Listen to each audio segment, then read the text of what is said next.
Meteorologist Ariel Rojas. Ariel, gaano katagal na tatagal pa itong mga ulan na dala ng shear line at yung bang lamig ng panahon ay magpapatuloy pa rin? Kabayan, magpapatuloy pa bukas, araw ng Martes, ang pagpapaulan ng shear line na bangga ng malamig at minat na hangin sa may Southern Luzon at Visayas at medyo may kalamigan din ang panahon pa dyan sa Northern Luzon dahil sa amihan.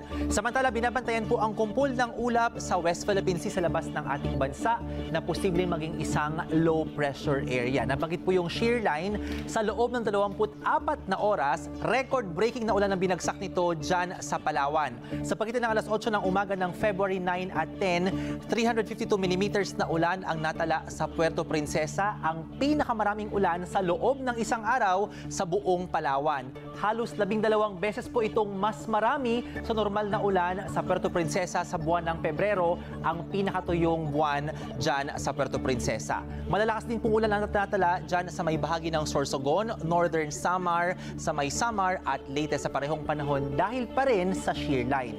Makakaapekto pa ang shear line at amihan dito po sa may Luzon at ilang bahagi ng Visayas sa Martes, pero mawawala po yan simula Miyerkules at papalitan ng maalinsangang easterlies. Ang potensyal naman na LPA sa may West Philippine Sea ay kikilos palayo at hindi makakaapekto sa ating bansa. Sa rainfall forecast ng The Weather Company para bukas sa Luzon, meron pang hanggang matinding ulan umaga hanggang tanghali sa Kabikulan, Quezon at Mindoro at mataas pa rin po yung banta ng mga pagbaha at pagguho ng lupa. Sa hapon, malaking bahagi ng Calabarzon ang may malalakas na ulan at aabot na rin sa Central Luzon at Pangasinan ang paulan ng shear line pagsapit ng hapon. At sa gabi, meron pang malalakas na ulan sa ilang bahagi ng Bicol, dyan sa may Northern Quezon at sa Aurora. Halos buong araw ring may katamtamang ulan sa may Cordillera, Cagayan Valley dahil po sa amihan.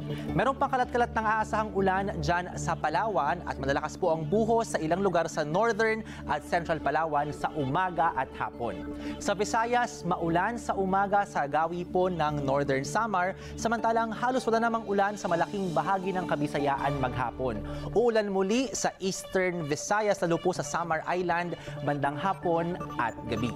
Sa Mindanao, meron din pong ulan sa ilang bahagi ng Davao Region at Zamboanga Peninsula sa umaga at may mahihinang ulan sa maraming bahagi ng Mindanao bandang tanghali. Sa hapon, may kalakasan yung buhos ng ulan sa Lanao del Sur at Zamboanga Peninsula, bagamat halos wala ng ulan sa Mindanao pagsapit ng gabi. Tayo po sa Metro Manila, maulap mula umaga at posibleng umulan bago magtanghali at hapon at gabi inaasahan po na mas maulan, dala po yan ng shear line. Yan ang update sa lagay ng panahon. Ako po si Ariel Rojas. Ingat kapamilya. Tuloy-tuloy po ang ating pagpapatrol sa bayan mula Lunes hanggang Biyernes sa TV Patrol. Alas 6:30 ng gabi hanggang sa